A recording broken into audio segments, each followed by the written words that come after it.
नमस्कार, 4 PM में आप सभी का स्वागत है और मैं हूं आपके साथ आकांक्षा यादव। दोस्तों, पश्चिम बंगाल में विधानसभा चुनाव जैसे जैसे नजदीक आ रहे हैं, सियासी बयानबाजी अपने चरम पर पहुंच गई है।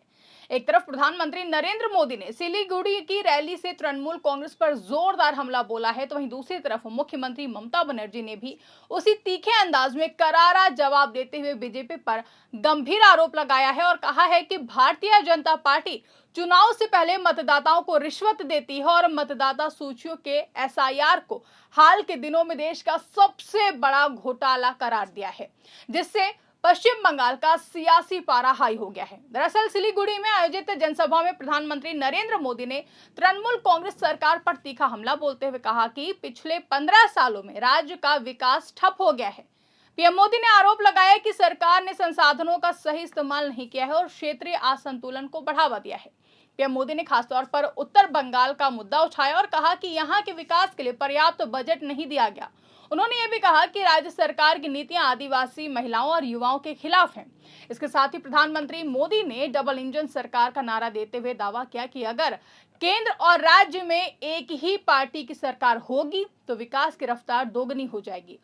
उन्होंने सिलीगुड़ी कॉरिडोर जैसे रणनीतिक इलाके का जिक्र करते हुए कहा है कि केंद्र सरकार इसके विकास के लिए काम कर रही है, जबकि राज्य सरकार इसमें बाधा डाल रही है। प्रधानमंत्री मोदी ने अपने भाषण में घुसपैठ का मुद्दा भी जोर शोर से उठाया। उन्होंने दावा किया कि उत्तर बंगाल में बड़े पैमाने पर जनसंख्यिकी बदलाव हो रहा है, जो राज्य की सुरक्षा और पहचान दोनों के लिए खतरा है।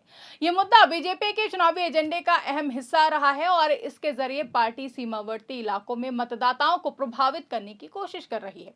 प्रधानमंत्री नरेंद्र मोदी के इन आरोपों के बाद मुख्यमंत्री ममता बनर्जी ने बांकुड़ा और अन्य रैलियों में जोरदार पलटवार किया। उन्होंने कहा कि बीजेपी पश्चिम बंगाल को कमजोर करने की साजिश कर रही है। ममता बनर्जी ने आरोप लगाया कि केंद्र सरकार परिसीमन के जरिए राज्य को 3 हिस्सों में बांटने की योजना बना रही है।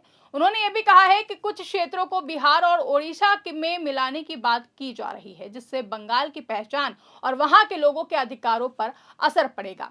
सीएम ममता ने बीजेपी पर एक और बड़ा आरोप लगाते हुए कहा कि पार्टी ने तृणमूल कांग्रेस को हराने के लिए 1000 करोड़ रुपए की डील की है। दरअसल ये वही डील है जिसका वीडियो सोशल मीडिया पर वायरल होने के बाद मामला गर्मा गया। आपको बता दें कि जिस हुमायूं कबीर ने बंगाल में बाबरी मस्जिद बनाने की बात कहकर राजनीतिक तूफान खड़ा कर दिया था, उसके एक वायरल वीडियो ने चुनाव से पहले बड़ा विवाद खड़ा कर दिया है।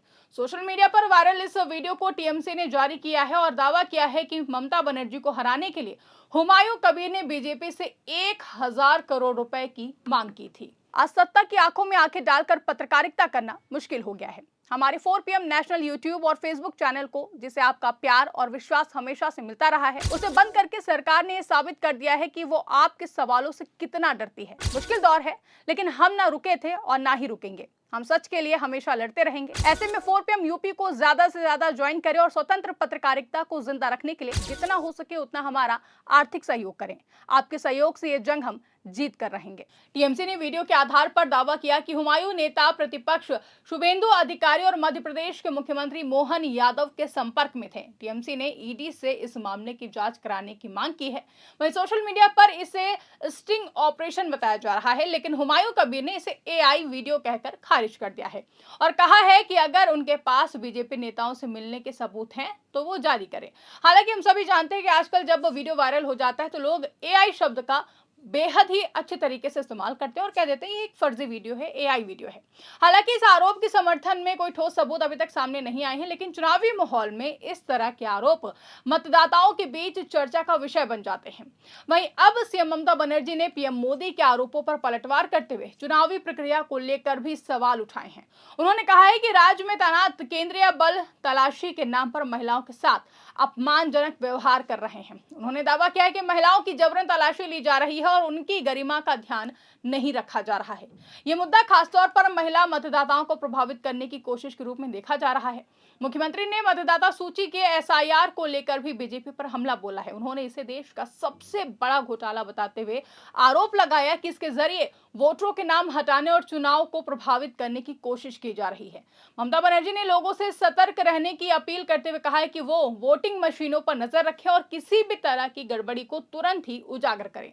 ममता बनर्जी ने यह भी दावा किया कि बीजेपी चुनाव से पहले मतदाताओं को पैसे और लालच देकर प्रभावित करती है, लेकिन चुनाव खत्म होते ही अपने वादे भूल जाती है।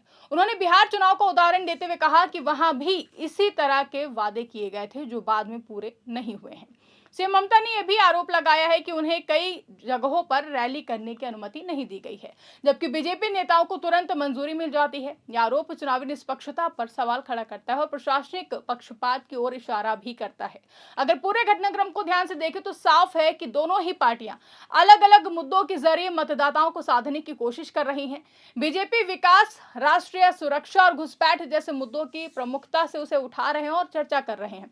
वहीं तृणमूल कांग्रेस लोकतंत्र, क्षेत्रीय पहचान और सामाजिक सम्मान जैसे मुद्दों पर फोकस कर रही है। यह रणनीति इस बात को दिखाती है कि चुनाव सिर्फ विकास बनाम विकास का नहीं बल्कि विचारधारा और पहचान का भी बन गया है।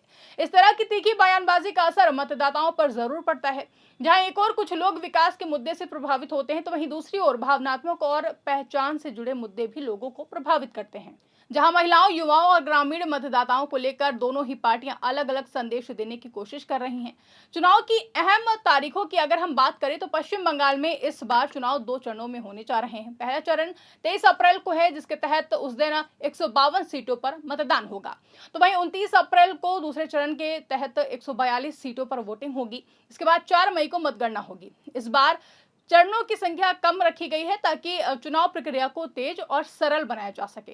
लेकिन पश्चिम बंगाल का चुनाव अब पूरी तरीके से हाई वोल्टेज मुकाबले में बदल चुका है। प्रधानमंत्री नरेंद्र मोदी के आरोपों का मुख्यमंत्री ममता बनर्जी ने जिस आक्रामक अंदाज में जवाब दिया है, उससे साफ है कि यह लड़ाई आखिरी चरण तक बेहद ही तीखी रहने वाली है। जहां बीजेपी परिवर्तन का नारा दे रही है, वहीं तृणमूल कांग्रेस बंगाल की पहचान और अधिकार की बात कर रही है। ऐसे में अब देखना यह होगा कि मतदाता किसके दावों पर भरोसा करते हैं, विकास के वादों पर या पहचान और सम्मान की राजनीति पर। यही फैसला तय करेगा कि पश्चिम बंगाल की सत्ता किसके हाथ में जाएगी और इस बार पश्चिम बंगाल की मुख्यमंत्री की कुर्सी किसके हाथ में जाती है। आपको क्या लगता है? कमेंट करके अपनी राय हमें जरूर बताइएगा। फिलहाल के लिए इस खबर में बस इतना ही। अगर वीडियो पसंद आई हो तो वीडियो को ज्यादा से ज्यादा लाइक और शेयर करना ना भूलें। हमारे चैनल पर नए हैं तो चैनल को सब्सक्राइब जरूर कर लें और देखते रहिए 4 PM न्यूज नेटवर्क।